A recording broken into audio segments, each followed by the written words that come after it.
दोस्तों चलिए आज की क्लास की शुरुआत करते हैं। आज हम लोग देखेंगे एपिसोड 4 और ये रिवीजन सीरीज है किसकी, एनवायरनमेंट एंड इकोलॉजी की, और जिसको हम यूपीएससी के प्रीलिम्स को टारगेट कर रहे हैं। और ध्यान रखिएगा, आज से हमने नए पैटर्न पे जो भी क्वेश्चन पूछे जा रहे हैं वो ऑप्शन दिए हैं, ताकि आपको आदत पड़ जाएगी क्वेश्चन कैसे पूछे जाते हैं।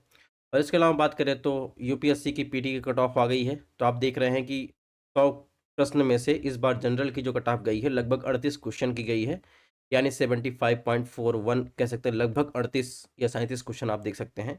ओबीसी की लगभग इतने ही मान सकते हैं, ईडब्ल्यूएस की 35 क्वेश्चन, और एससी की जो गई है 30, और वहीं एसटी की देखेंगे 24 क्वेश्चन गई है। यानी आप देखेंगे तो 100 क्वेश्चन में आपको इसमें 38 और जनरल ओबीसी में, ईडब्ल्यूएस में 35, इतने क्वेश्चन आपको सही करने हैं। लोवेस्ट कट ऑफ गई है अब तक यूपीएससी के इतिहास में, ठीक है। यानी 200 में से आपको सिर्फ और सिर्फ इसमें 76 के लगभग देख सकते हैं नंबर लाने थे। हालांकि जरूरी नहीं अगली बार भी कट ऑफ ऐसी जाए, इसीलिए जो वर्तमान की दशा है, यानी यूपीएससी पीटी की बात करें 2023 में जो एग्जाम हुआ था उसके पैटर्न को देखते हुए नया पैटर्न इसमें शामिल किया है। पूछने का तरीका कैसा पूछा जाता है, और क्या ट्रेडिशनल किताबें पढ़ने से आपका हो जाएगा, बहुत सारी चीज़ों के बारे में समय के साथ आपको समझ में आएंगी। और एक बार फिर से कहते हैं कि आप लोग पीवाईक्यू ज़रूर से ज़रूर देखिएगा, इससे आपको ये पता चलेगा अगर आप कोई करंट अफेयर कोई भी बुक फॉलो कर रहे हैं, कोई भी मैगजीन फॉलो कर रहे हैं, तो अगर आप पीवाईक्यू सॉल्व किए रहेंगे तो आपको पता चलेगा क्वेश्चन कहाँ से उठा रहा है, कैसे उठा रहा है, किन चीज़ों का ध्यान रखना है। और करंट अफेयर ही पढ़ रहे हैं, जरूरी कि नहीं आप 2023 से करंट अफेयर और 2024 के करंट अफेयर पढ़ लें, इससे आपका पीटी हो जाएगा। करंट अफेयर में भी जो क्वेश्चन पूछा जा रहा है वो लगभग 2 साल पहले का क्वेश्चन इस बार पूछा गया है। यानी आप देखेंगे 22, 23, 20, 21 का भी क्वेश्चन पूछा गया है करंट अफेयर में। तो एक दायरा बहुत लंबा है, बहुत सारी चीज़ें समेटने की कोशिश ना करें, कम से कम जो ट्रेडिशनल चीज़ें हैं उसको तैयार रखें। और एक बात और कि सबसे बड़ी बाधा प्रीलिम्स में, खासकर हिंदी मीडियम वालों के लिए सबसे बड़ी बाधा सीसैट है। तो सीसैट पे आपको बहुत ज़्यादा फोकस करने की ज़रूरत है। बात करें इसके पहले हम लोग जो है अ, 5 एपिसोड, ये 5वां एपिसोड है, और इसके बाद 5वां एपिसोड होगा 2016 का। तो 4 एपिसोड आज पूरा हो जाएगा। क्लासेस की इन्फॉर्मेशन पीडीएफ आपको हमारे टेलीग्राम चैनल व्हाट्सएप पेज पर मिलेगी, यहाँ से आप स्कैन कर ज्वाइन कर सकते हैं। चलिए देखते हैं, यूपीएससी प्रीलिम्स 2015 में पहला क्वेश्चन इकोसिस्टम की परिभाषा से पूछा गया है कि सबसे अच्छा वर्णन इन चारों ऑप्शनों में से कौन करता है। ठीक है, option A B C D में आपको बताना है। तो आप सबसे पहले इकोसिस्टम के बारे में आपको पता होना चाहिए। वैसे कमेंट बॉक्स में इसका आंसर कमेंट कीजिए, तब तक आपको इकोसिस्टम समझा देते हैं। इकोसिस्टम जो होता है इसमें जैविक यानी उत्पादक, उपभोक्ता, अपघटक और अजैविक, इनके अंतर संबंधित होते हैं एक दूसरे से, ठीक है। यानी इन दोनों से मिलकर क्या बनता है, एक इकोसिस्टम बनता है, ठीक है।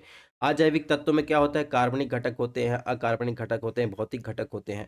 कहने का मतलब इकोसिस्टम जैविक और अजैविक तत्वों का समूह होता है, तो क्या कहते हैं, इकोसिस्टम कहते हैं। इसमें जो सबसे अच्छा वर्णन कर रहा है, तो इसमें देखेंगे ऑप्शन सी, देखेंगे जीवों का एक समुदाय जिसमें वे पर्यावरण के साथ क्या करते हैं, रहते हैं, ठीक है। ठीक है, तो इसमें ऑप्शन सी सही हो जाएगा। तो बेसिक परिभाषा से भी क्वेश्चन पूछे गए हैं, तो इस प्रकार आपको ध्यान रखने हैं कि बेसिक परिभाषा, बेसिक चीजें भी आपके काम आ सकती। नेक्स्ट क्वेश्चन की बात करें, इसमें पूछा है वर्ल्ड लाइफ इंटरनेशनल नामक संगठन में निम्नलिखित में कौन सा कथन सही है। अब देखिए, जो वर्तमान में अगर 2023 की बात करें, 2023 में जो एग्जाम हुआ, अगर उसमें ये क्वेश्चन पूछा जाता है, हालांकि 2023 के एग्जाम में ऐसे भी ऑप्शन दिए गए थे और ऐसे भी ऑप्शन दिए गए थे, लेकिन ज़्यादा ऑप्शन की संख्या इस तरीके से आपको देखने को मिलेगी, जिसमें पूछेगा केवल एक कथन सही है, केवल 2 कथन सही है, सभी कथन, तीनों कथन सही है, कोई भी कथन नहीं। यानी कहने का मतलब अगर आपको तीनों कथन क्लियर हैं तो आप इस क्वेश्चन को कर पाएंगे इस ऑप्शन के अकॉर्डिंग। अगर ये ऑप्शन दिया रहता है तो इसमें आपको एलिमिनेशन मेथड से भी कर सकते हैं। हालांकि देखते हैं क्वेश्चन में क्या पूछा गया है। वर्ल्ड लाइफ इंटरनेशनल के बारे में आपको सही कथन आपको बताना है। ऑप्शन 1, यह संरक्षण संगठनों का एक वैश्विक साझेदारी है। ऑप्शन 2, जैव विविधता हॉटस्पॉट की अवधारणा इसी संगठन से उत्पन्न हुई। ऑप्शन 3, यह उन स्थलों की पहचान करता है जिन्हें महत्वपूर्ण पक्षी जैव विविधता क्षेत्र के रूप में जाना जाता है। ठीक है, तो आपको बताना है इन दोनों में से क्या सही है। सबसे पहले आप देखते हैं वर्ल्ड लाइफ इंटरनेशनल के, यह क्या है, एनजीओ है, जो एक वैश्विक साझेदारी है, ठीक है, जो प्राकृतिक साधनों के उपयोग में स्थिरता के प्रति लोगों के साथ काम करते हुए पक्षियों और उनके आवास, वैश्विक जैव विविधता के संरक्षण का प्रयास करती है, इसलिए ऑप्शन 1 सही है। ऑप्शन 2 की बात करें, जैव विविधता हॉटस्पॉट की अवधारणा की बात करें, उसका जो अवधारणा आई थी, कॉन्सेप्ट आया था, नॉर्मन मायर्स द्वारा 1988 में विकसित किया गया था, इसलिए ऑप्शन 2 गलत है। ऑप्शन 3 की बात करें, वर्ल्ड लाइफ इंटरनेशनल की बात करें, इसका उद्देश्य क्या है? विश्व में पक्षियों और अन्य जैव विविधता संरक्षण के लिए आईबीए के वैश्विक नेटवर्क की पहचान निगरानी करना। ठीक है, इसलिए ऑप्शन 3 सही है। कहने का मतलब दोस्तों इसमें क्या सही है? इसमें ऑप्शन सी, यानी 1 और 3 सही है। ठीक है, यानी इसमें ऑप्शन सी सही है। वैसे अगर वर्तमान ऑप्शन के अकॉर्डिंग देखेंगे तो 2023 के अकॉर्डिंग इसमें ऑप्शन बी सही है। ठीक है, यानी 1 और 3 सही है। तो इस तरीके से भी आपको ध्यान रखना है। ऐसे ही इसमें देखें, 2015 में एक क्वेश्चन पूछा गया है, इससे पूछा गया है भारतीय नवीकरणीय ऊर्जा विकास एजेंसी लिमिटेड, उसके संदर्भ में आपको बताना है, सही कथन का चूज करना है। तो यहाँ पर नए पैटर्न पे भी दिया है, ओल्ड पैटर्न पे भी दिया है, दोनों पैटर्न आपको प्रैक्टिस करते चलना है। ऐसे पूछा है ऑप्शन 1, या पब्लिक लिमिटेड सरकारी कंपनी, ऑप्शन 2 यह एक नॉन बैंकिंग यानी एनबीएफसी जो है कंपनी है। ठीक है, तो चलिए सबसे पहले इरडा के बारे में देखते हैं। इरडा क्या है? इरडा नवीकरणीय यानी नवीन और नवीकरणीय ऊर्जा मंत्रालय के प्रशासनिक नियंत्रण के अधीन एक भारत सरकार का एक मिनी रत्न का एक कंपनी है। ठीक है, इसकी स्थापना 1987 में जो है नवीकरणीय ऊर्जा क्षेत्र के विकास के लिए जो है एक एनबीएफसी के तौर पर की गई थी। ठीक है, तो इस प्रकार अगर आप देखेंगे इसमें, तो इसमें कौन सा ऑप्शन सही हो जाएगा? चलिए बताइए कमेंट बॉक्स में इसका आंसर बताइए। तो इसमें देखेंगे 1 और 2 दोनों सही हो जाएगा। ठीक है, इसमें ऑप्शन सी सही है। वैसे इस ऑप्शन के अकॉर्डिंग ऑप्शन बी सही। ठीक, अब मिनी रथ की बात हुई तो आप देखेंगे जो सेंट्रल लेवल के आप पब्लिक सेक्टर की जो इंटरप्राइजेज होती हैं उसका क्लासिफिकेशन किया जाता है महारत्ना, नवरत्ना, मिनी रत्ना में। ठीक है, तो इसके बारे में यहाँ पर डिटेल में दिया गया है, आपको वीडियो से या पीडीएफ से आप इसको पढ़ सकते हैं। हो सकता है इससे आपसे पूछा जाए, जैसे महारत्न कंपनियों में कौन कौन कंपनी शामिल है, मिनी रत्न कंपनियों में कौन कौन शामिल है, उसके क्राइटेरिया क्या है, क्राइटेरिया आपको जरूर ध्यान रखना है। ठीक है, महारत्ना नवरत्न की क्राइटेरिया क्या है? ठीक है, ऐसे ही आप आए मिनी रत्न की क्राइटेरिया क्या है, कौन कौन मिनी रत्न कंपनी में शामिल है, तो यहाँ पर सारी डिटेल दी गई है कि आपकी जिम्मेदारी बनती है इसको आप वीडियो पॉज करके आप पढ़ लीजिए या स्क्रीनशॉट ले लीजिए। ठीक है, ताकि आप क्वेश्चन आए तो आप सॉल्व कर सकें। नेक्स्ट क्वेश्चन की बात करें दोस्तों, इसमें पूछा गया है निम्नलिखित में कौन सा राष्ट्रीय उद्यान तैरती हुई वनस्पति के साथ दलदल होने के कारण अद्वितीय है, जो समृद्ध जैव विविधता का समर्थन करती है? ठीक है, यानी रिच बायोडाइवर्सिटी का सपोर्ट करती है। ऑप्शन 1 भीतरकनिका राष्ट्रीय उद्यान, बी केबुल लामजाओ राष्ट्रीय उद्यान, सी केवलादेव राष्ट्रीय उद्यान, डी सुल्तानपुर राष्ट्रीय उद्यान। तो अगर आपने इसके पहले क्लासेस की होगी ज्योग्राफी की, तो हमने ये सब नेशनल पार्क हमने करवाए थे।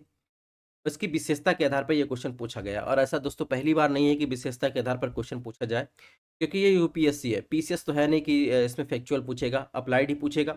अब तो पीसीएस में भी पूछने लगा है। लेकिन आप देखेंगे तो मणिपुर में एक नेशनल पार्क है केबुल लामजाओ। ठीक है, यहाँ पर आपको देखिए कुमडीज देखने को मिलेगी, तो ऐसा एक आइलैंड टाइप का तैरता हुआ घास का एक एरिया है, देखने को मिलेगा, जहाँ पर लोग रहते भी हैं। ठीक है, तो इसी ही कहा जा रहा है, इसके बारे में बात कर रहा है, तो इसका ऑप्शन हो जाएगा ऑप्शन बी। अन्य अगर बात करें तो भीतरकनिका कहाँ मिल जाएगा? ये उड़ीसा में मिल जाएगा, उड़ीसा में ही सिपलीपाल नेशनल पार्क स्थित है। और इसके अलावा देखेंगे वेस्ट बंगाल में आप देखेंगे तो यहाँ पर सुंदरबन मिल जाएगा, और नोरा वैली नेशनल पार्क बहुत ज़्यादा न्यूज में रहे हैं, इसको भी आपकी विशेषता इसमें यहाँ पर रेड पांडा के लिए जो है एरिया महत्वपूर्ण है, ये भी आपको ध्यान रखना है।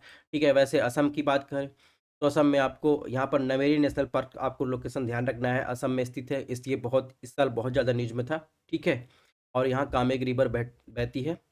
ठीक है, और ये फेमस है गोल्डन मैसीर के लिए। तो इस प्रकार कुछ नेशनल पार्क है जिसको आपको ध्यान रखना है। नामदफा नेशनल पार्क की लोकेशन आपको ध्यान रखिए, नामदफा नेशनल पार्क भी इस बार न्यूज़ में था, हमेशा न्यूज़ रहता है। और Namdapha national park flying squirrel के लिए जो है फेमस है। ठीक है, यहाँ पर पाई जाती है। इसके अलावा अगर बात करें केवला देवघाना राष्ट्रीय उद्यान, ये कहाँ है? ये आपको राजस्थान में मिलेगा। ठीक है, एक वर्ल्ड हेरिटेज साइट भी है। ये बात हो गई। अब हरियाणा में यहाँ पे आएंगे, हरियाणा में आपको सुल्तानपुर नेशनल पार्क मिल जाए। ठीक है, तो ये कुछ, और इसका कलेसन नेशनल पार्क भी आपको हरियाणा में मिलेगा। तो ये कुछ नेशनल पार्क है, ये आपको ध्यान रखना है। और फैक्चुअल इन्फॉर्मेशन और की बात करें तो टोटल भारत में वर्तमान की स्थिति देखें तो 6 नेशनल पार्क है। ठीक है, और सबसे ज़्यादा मध्य प्रदेश में है।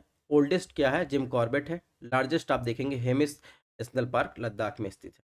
यहाँ पर देखिए वनस्पति उद्यान किसे कहते हैं, यानी एक ऐसा स्थान जहाँ अनुसंधान शिक्षा के उद्देश्यों के लिए विभिन्न फूल पौधे लगाए जाते हैं और प्रदर्शित किए। राष्ट्रीय उद्यान क्या होता है? या प्राकृतिक पर्यावरण के संरक्षण के लिए एक राष्ट्रीय सरकार द्वारा निर्धारित क्षेत्र होता है।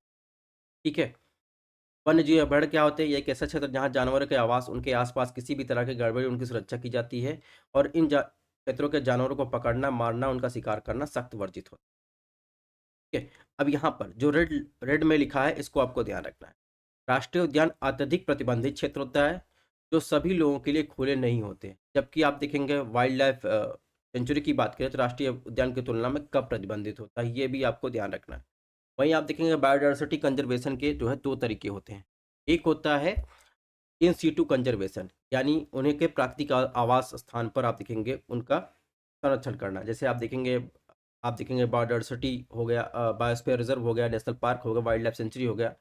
यहाँ पर जो भी संकटपूर्ण प्रजातियाँ हैं, उनको उनके निवास स्थान पर, प्राकृतिक निवास स्थान पर संरक्षण करना।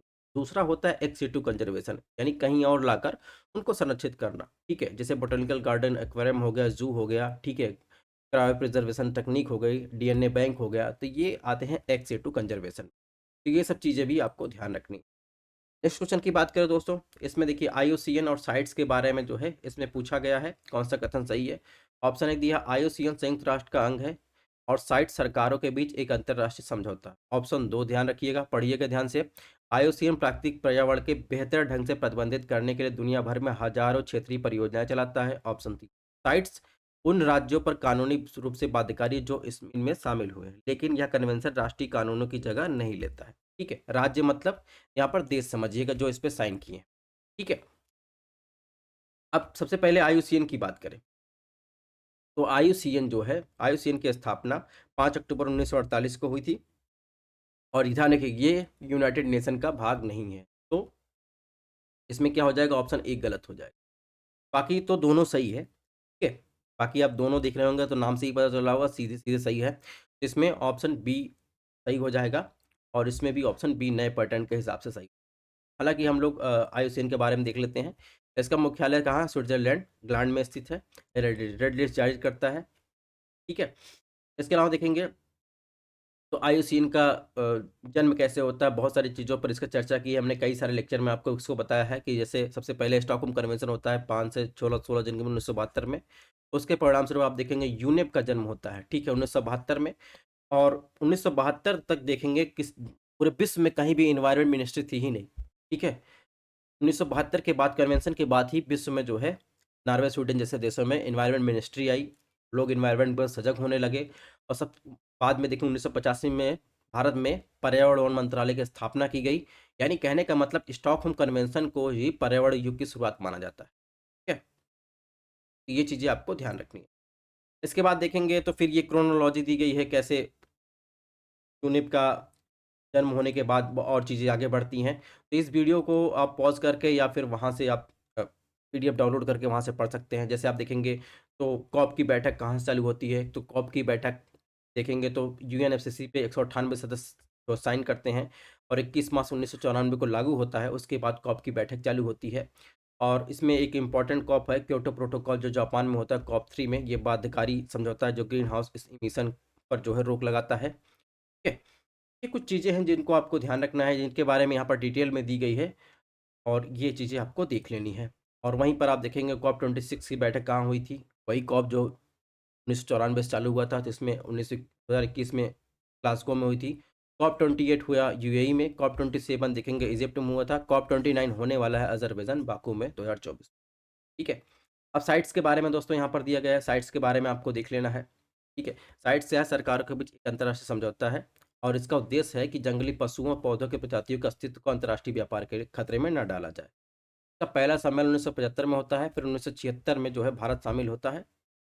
तो ये सब चीज़ें ध्यान रखना है और यहाँ ऑप्शन दिया गया है कि साइट्स पर जो पार्टियां साइन की हैं वो कानूनी रूप से बाध्यकारी। तो ये चीज़ें भी आपको ध्यान रखना है। इसकी कुछ एनेक्स सूचियाँ हैं।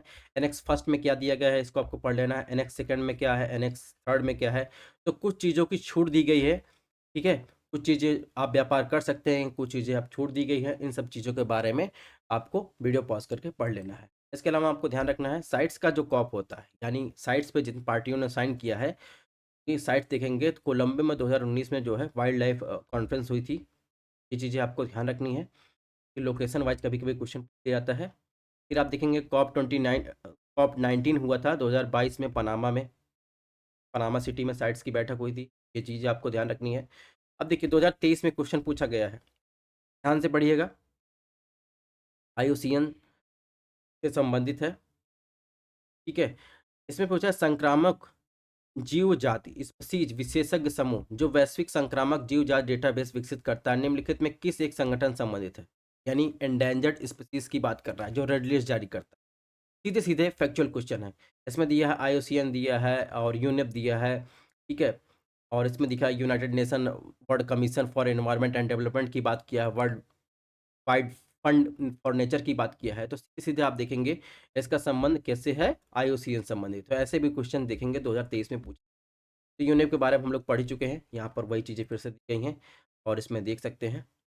और यूनेप के तत्वाधान में बहुत सारी चीज़ें होती हैं, जैसे जैव विविधता पर कन्वेंशन होता है CBD का, ठीक है। साइट्स का कन्वेंशन होता है, CMS का कन्वेंशन होता है। ओजोन परत, यहाँ पर आपको ध्यान रखना है, फैक्चुअल इन्फॉर्मेशन अगर आप BCS दे रहे हैं तो आपके लिए बहुत ज़्यादा इंपॉर्टेंट है, IS के लिए भी इंपॉर्टेंट है, ठीक है। ओजोन परत के संरक्षण के लिए वियना कन्वेंशन होता है, पारा पर होता है मिनमाता कन्वेंशन, मिलान के संदर्भ में क्वेश्चन पूछ लिया जाता है। खतरनाक अपशिष्ट कर सीमा पार गतिविधियों के नियंत्रण के लिए वेसल कन्वेंशन होता है। सतत कार्बनिक प्रदूषकों पर स्टॉकहोम कन्वेंशन होता है, ठीक है। अंतर्राष्ट्रीय व्यापार कुछ खतरनाक रसायन कीटनाशकों के लिए जो है रॉटरडम कन्वेंशन है, तो इसको आपको ध्यान रखना है। वही दोस्तों, अगर आपसे पूछा जाए ग्लोबल 500 अवार्ड किसके द्वारा दिया जाता है, तो आपको ध्यान रखना है यूनेप द्वारा। और हर साल 5 जून को जो है विश्व पर्यावरण दिवस जो है यूनेप के तत्वाधान में मनाया जाता है। तो ये चीज़ें भी आपको ध्यान रखना है।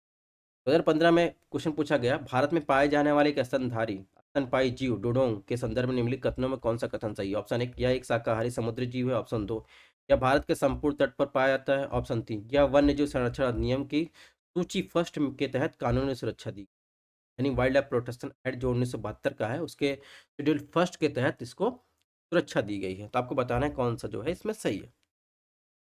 तो चलिए दोस्तों, इसका आंसर दीजिए फटाफट। तो आप देखेंगे डुडोंग डुडोंग की बात करें तो डुडोंग कह लीजिए या डुगोंग कह लीजिए या सीकाव भी कहते हैं, ठीक है। यह एक शाकाहारी स्तनधारी एकमात्र मौजूदा प्रजाति है जो भारत सहित समुद्र में विशेष रूप से रहती है। और आप देखेंगे संरक्षित क्षेत्र की बात करें, आपको मन्नार खाड़ी में मिल जाएगा, ठीक है। कच्ची खाड़ी मंडमान निकोबार द्वीप समूह में आपको मिल जाएगा। और यहाँ पर देखेंगे IUCN की रेड लिस्ट में शामिल है, वाइल्ड लाइफ प्रोटेक्शन एक्ट 1972 के शेड्यूल फर्स्ट के तहत इसे जो है कानूनी रूप से संरक्षित किया। तो ये चीज़ें आपको ध्यान रखनी है। तो इसमें देखेंगे, इसमें लिखा है भारत के संपूर्ण तट पर पाया जाता है, जबकि आप देखेंगे डुडोंग जो है कुछ ही एरिया में पाया जाता है। तो इसमें ऑप्शन 2 गलत हो जाएगा, यानी 1 और 3 सही है। और वर्तमान पैटर्न के हिसाब से इसमें केवल 2 कथन सही, ठीक है। अब देखिए 2020 में इसी से क्वेश्चन पूछा गया वाइल्ड लाइफ प्रोटेक्शन एक्ट से, यदि किसी पौधे के विशिष्ट जाति को वन्य जीव सुरक्षा अधिनियम 1972 के शेड्यूल 4 में रखा जाए तो इसका तात्पर्य क्या है? ध्यान रखिएगा दोस्तों, 2020 में क्वेश्चन। तो कुछ एक्ट जो इंपॉर्टेंट, जैसे वाइल्ड लाइफ प्रोटेक्शन एक्ट की बात करें, इन्वायरमेंट प्रोटेक्शन एक्ट की बात करें, तो इन सब से उनके अंदर से क्वेश्चन पूछ लिए जाते हैं अगर न्यूज में है। इसमें इसका तात्पर्य है ऑप्शन 1, उस पौधे की खेती के लिए लाइसेंस की आवश्यकता है। ऑप्शन बी, ऐसे पौधे की खेती के लिए कोई भी परिस्थिति नहीं हो सकती। या एक अनुवांशिकता रूपांतरित फसली पौधा। ऑप्शन डी, या एक ऐसा पौधा आक्रामक होता है जो परतंत्र के लिए हानिकारक होता है। वो शेड्यूल फोर्थ में शामिल है, तो इसमें ऑप्शन ए सही होगा, यानी उस पौधे की खेती के लिए कोई लाइसेंस की आवश्यकता। तो आप देखेंगे 1972 का जो वाइल्ड लाइफ प्रोटेक्शन एक्ट है वो जंगली जानवरों पौधों की विभिन्न प्रजातियों के संरक्षण, उनके आवास के प्रबंधन, जंगली जानवरों पौधों तथा उनसे बने उत्पादों के व्यापार को रेगुलेट और नियंत्रित करने का एक कानूनी ढांचा प्रदान करता है। ये आपके एग्जाम के लिए बहुत ज़्यादा इंपॉर्टेंट है ये लाइन, क्योंकि पूछ लेगा क्या वाइल्ड लाइफ प्रोटेक्शन एक्ट 1972 सिर्फ जानवरों या जीव के ट्रेड को नियंत्रित करता है या उनके संरक्षण करता है? तो आपको ध्यान रखना है, जंगली जानवर हो जाए, उनके आवास हो जाए, पौधे हो जाए, उनसे बने उत्पाद हो जाए, उनको रेगुलेशन करता है, ठीक है, एक कानूनी ढांचा प्रदान करता है। ये आपको ध्यान रखना है, ठीक है। अब इसमें क्या आपको ध्यान रखना है? अब इसमें देखिए, अगर संवैधानिक प्रावधान की बात करें तो आपको DPSP में या ध्यान होगा आर्टिकल 48A में लिखा गया है कि राज्य पर्यावरण की रक्षा सुधार के लिए देश में वनों और वन्य जीव की रक्षा के प्रयास करें। वही संविधान के अनुच्छेद 51A(G) में देखेंगे तो वनों और वन्य जीवों सहित प्राकृतिक पर्यावरण की रक्षा और उसमें सुधार करने प्रत्येक नागरिक का मौलिक कर्तव्य होगा। तो ये कुछ चीजें हैं आपको ध्यान रखनी है। वहीं आप देखेंगे 42वें संविधान संशोधन 1976 द्वारा जो है देखिए वन्य और वन्य जीवों से पक्षियों का संरक्षण राज्य सूची से समवर्ती सूची में स्थानांतरित कर दिया गया है। तो ये दोस्तों इसमें देखेंगे कुछ संवैधानिक प्रावधान है जिसको आपको ध्यान रखने की जरूरत है। तो इस एक्ट के तहत आप देखेंगे कुछ अनुसूचियां, जैसे शेड्यूल फर्स्ट में आपको ध्यान रखना है। इसमें क्या ध्यान रखना है, इस अनुसूची के तहत शामिल प्रजातियों को पूरे भारत में शिकार करना प्रतिबंधित है, सिवाय ऐसी स्थिति जब वे मानव जीवन के लिए खतरा हो और ऐसी बीमारी से पीड़ित हो जिसका ठीक होना संभव नहीं है। तो यही सेम ऑप्शन उठा के जो है यूपीएससी के पीटीए में पूछ लिया गया है। तो ये चीजें आपको ध्यान रखनी है, ठीक है। और इसमें क्या-क्या शामिल है ये भी आपको ध्यान रखना। शेड्यूल 2 में क्या कहा गया है, इसमें जो है व्यापार पर प्रतिबंध आज शामिल है, ठीक है। इसमें देखेंगे असमिया मैकॉक, हिमालयी काला भालू, ठीक है, भारतीय नाग, इंडियन कोबरा, ये सब चीज़ें। तो इसमें जो इम्पोर्टेंट है वो हम आपको बता दे रहे हैं। शेड्यूल 3 और 4 की बात करें, तो इसमें देखेंगे तो जो संरक्षित जीव हैं उनको आपको ध्यान रखना है। यानी इसमें प्रतिबंधित शिकार वाली संरक्षित प्रजातियां शामिल हैं, लेकिन किसी भी उल्लंघन के लिए दंड पहली 2 अनुसूचियों की तुलना में कम है। 5 में देखेंगे तो इसमें ऐसे जंतु शामिल किए गए जिन्हें वर्मीन यानी परजीवी कहा जाता है, ठीक है। इसमें जंगली जानवरों की केवल 4 प्रजातियां शामिल की गई हैं, कौवे, फल, चमगादड़, चूहा और मूसक, ठीक है। वर्तमान की बात करें तो वर्तमान में आप देखेंगे 6 शेड्यूल हो गया। वर्तमान में देखिए संशोधन भी हो चुके हैं, ठीक है। इसी एक्ट के तहत आप देखेंगे तो राष्ट्रीय वन्यजीव बोर्ड बना है, राज्य वन्यजीव बोर्ड बना है, केंद्रीय जैविक उद्यान या चिड़िया प्राधिकरण बना की स्थापना की गई है। और देखेंगे इसी एक्ट के अंतर्गत आप देखेंगे तो नेशनल टाइगर कंजर्वेशन अथॉरिटी की स्थापना की गई 2005 में, जिसके अध्यक्ष केंद्रीय पर्यावरण मंत्री होते हैं और राज्य का पर्यावरण मंत्री इसका उपाध्यक्ष होता है। और केंद्र सरकार एनटीसीए की सिफारिश पर किसी क्षेत्र को बाघ अभयारण्य घोषित कर सकता है। ये आपके लिए ये लाइन इंपॉर्टेंट हो जाती है, यहाँ से ही आपको अंडरलाइन कर लेना, ठीक है। और इसी एक्ट के अंतर्गत वन्य जीव अपराध ब्यूरो की स्थापना की गई। तो ये चीज़ें आपको ध्यान रखना है। और इसी एक्ट के तहत आप देखेंगे 5 प्रकार के जो है कंजर्वेशन एरिया निर्धारित किए गए, जिसमें अभ्यारण्य, राष्ट्रीय उद्यान और इसके रिजर्व और सामुदायिक रिजर्व, टाइगर रिजर्व, ये सब भी आपको ध्यान रखना है। इसके बाद संशोधन होता है 1991 में, ठीक है, जिसमें आप देखेंगे अपराध के लिए दंड और जुर्माने का सशक्त किया गया। फिर आप देखेंगे एक बार फिर संशोधन होता है 2002 में, ठीक है। इसमें सामुदायिक रिजर्व और कंजर्वेशन रिजर्व की अवधारणा प्रस्तुत की गई। फिर 2006 में जो है संशोधन होता है, जिसमें आप देखेंगे राष्ट्रीय बाघ संरक्षण प्राधिकरण हेतु गठन का प्रावधान होता है। इसके बाद 2022 में संशोधन होता है, जो लेटेस्ट संशोधन था। इसमें संरक्षित प्रजातियों को बढ़ाने के लिए और साइट्स को लागू करने के लिए जो शेड्यूल थे 6 से घटाकर आप देखेंगे 4 कर दी गई है, ठीक है। तो ये चीज़ें आपको ध्यान रखनी है। इसमें आपको ध्यान रखना है कि इस अधिनियम के तहत या शेड्यूल 4 के तहत आप देखेंगे धार्मिक और किसी अन्य उद्देश्य के लिए हाथियों के उपयोग की अनुमति देता है। तो ये लाइन आपको ध्यान रखना है, ठीक है। अब देखिए कुछ वाइल्ड लाइफ प्रोटेक्शन एक्ट के तहत कुछ पहले की गई हैं, जैसे बाघ संरक्षण परियोजना, ये 1973 में चालू की गई, ठीक है। प्रोजेक्ट एलिफेंट 1992 में चालू किया गया, ठीक है। वन्य जीव गलियारों की बात की, ये भी देखेंगे project wild life protection act 1972 के तहत तैयार किया गया, ठीक है।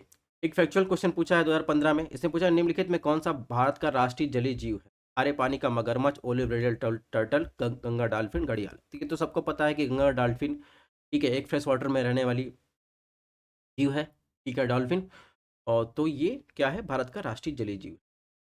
नेक्स्ट क्वेश्चन की बात करें, इसमें पूछा है निम्नलिखित में से कौन सा ओजोन क्षयकारी पदार्थों के उपयोग को नियंत्रित करने वाला और चरणबद्ध तरीके से बंद करने के मुद्दे से जुड़ा हुआ है? ऑप्शन 1 ब्रेटन वुड्स सम्मेलन, B Montreal protocol, C Kyoto protocol, D Nagoya protocol.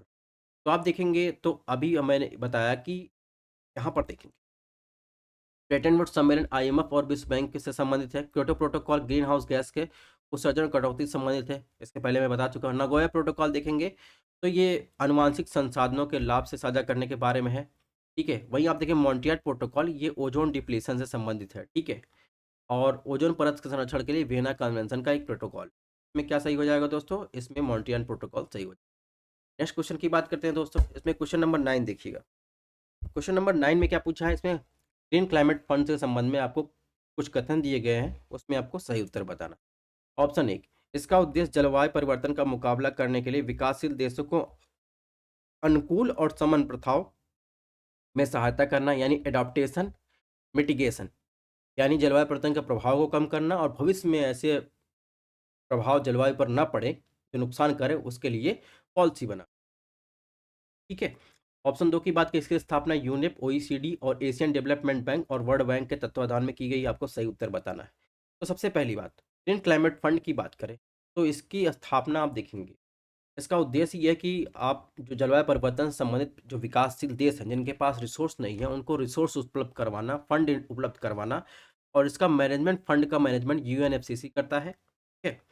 ताकि जो डेवलपमेंट कंट्री है वो, सॉरी डेवलपिंग कंट्री हैं, वो जो है परिवार परिवर्तन को, जलवायु परिवर्तन के प्रभाव को कम कर सके और उससे संबंधित जो भी ज़रूरतें हैं उनको अपना सके। तो इसमें ऑप्शन 1 सही हो जाएगा, 2 गलत हो जाएगा। ये यूएनएफसीसी के तत्वाधान में स्थापित किया गया है, तो इसमें ऑप्शन 1 सही होगा, यानी ऑप्शन ए सही है।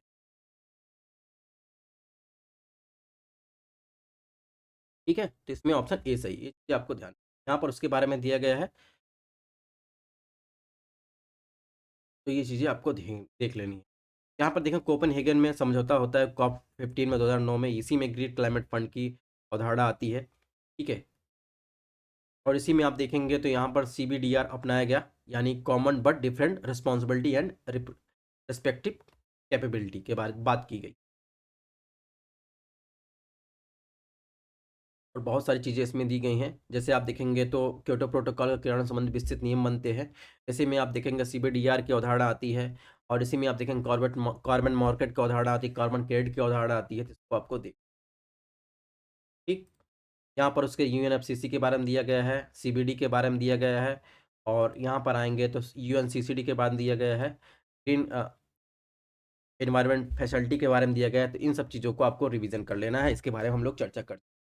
यहाँ पर देखिए क्या लिखा, क्वेश्चन नंबर 10 में क्या लिखा है, सतत वन्य परिदृश्यों के लिए बायो कार्बन फंड पहल का प्रबंधन किसके द्वारा किया जाता है? एशियाई डेवलपमेंट बैंक के द्वारा, अंतर्राष्ट्रीय मुद्रा कोष के द्वारा, और संयुक्त राष्ट्र पर्यावरण कार्यक्रम विश्व बैंक द्वारा।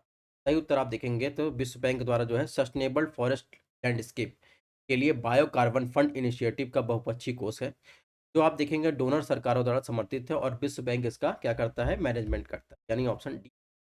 नेक्स्ट क्वेश्चन की बात करें दोस्तों, इसमें पूछा है जेनेटिक इंजीनियरिंग मूल्यांकन समिति का गठन किसके अंतर्गत किया गया था? ऑप्शन ए खाद्य सुरक्षा मानक अधिनियम 2006, ऑप्शन बी वस्तुओं और भौगोलिक संकेतक पंजीकरण संरक्षण अधिनियम 1999, ऑप्शन सी पर्यावरण संरक्षण अधिनियम 1986, ऑप्शन डी वन्य जीव संरक्षण अधिनियम 1972। तो आप देखेंगे जेनेटिक इंजीनियरिंग मूल्यांकन समिति की जो स्थापना, गठन किया गया था, वो इन्वायरमेंट प्रोटेक्शन एक्ट 1986 के तहत किया गया। तो इसका नोडल मंत्रालय पर्यावरण वन मंत्रालय है। इसका मुख्य कार्य औद्योगिक उत्पाद के लिए खतरनाक और पुनः संयोजक बड़े पैमाने पर उपयोग करने से संबंधित गतिविधियों को मंजूरी देना। तो इस प्रकार इसको ध्यान रखना है। नेक्स्ट क्वेश्चन की बात करें, 2015 में देखिए सीधे सीधे क्वेश्चन पूछा गया है। कथन दिया गया है, भारत एक विशेष क्षेत्र में स्थानीय लोगों के जीवित पेड़ों की जड़ों नदियों पर मजबूत पुल बनाने के लिए प्रशिक्षित करते हैं। जैसे जैसे समय बीतता है ये पुल मजबूत होते जाते हैं और अनोखे जो है लिविंग रूट के रूप में ये पुल काम करते हैं। ये आप सबको पता है, ये कहाँ है, ये मेघालय हम आपको देख। नेक्स्ट क्वेश्चन की बात करते हैं। इसमें क्वेश्चन पूछा गया है, इसको ध्यान से पढ़िएगा। इसमें पूछा है वन कार्बन साझेदारी सुविधा, यानी फॉरेस्ट कार्बन पार्टनरशिप फैसिलिटी के बारे में पूछा। ऑप्शन है, सरकारों, व्यवसायों, नागरिक समाज, स्वदेशी लोगों की वैश्विक साझेदारी। ऑप्शन क्या, स्थायी वन प्रबंधन के लिए पर्यावरण अनुकूल और जलवायु अनुकूल प्रौद्योगिकी को विकसित करने के लिए वैज्ञानिक वानिकी अनुसंधान में शामिल विश्वविद्यालयों, व्यक्तिगत वैज्ञानिक संस्थानों को वित्तीय सहायता प्रदान करता। ऑप्शन 3, या देशों को वित्तीय और तकनीकी सहायता प्रदान करने के लिए REDD+, यानी इसका फुल फॉर्म है, यहाँ पर इंग्लिश देखिए, reducing emission for deforestation and forest degradation plus, के बारे में प्रयासों में सहायता करता है आपको। सही उत्तर आपको बता, ठीक है? तो चलिए इसका आंसर दीजिए।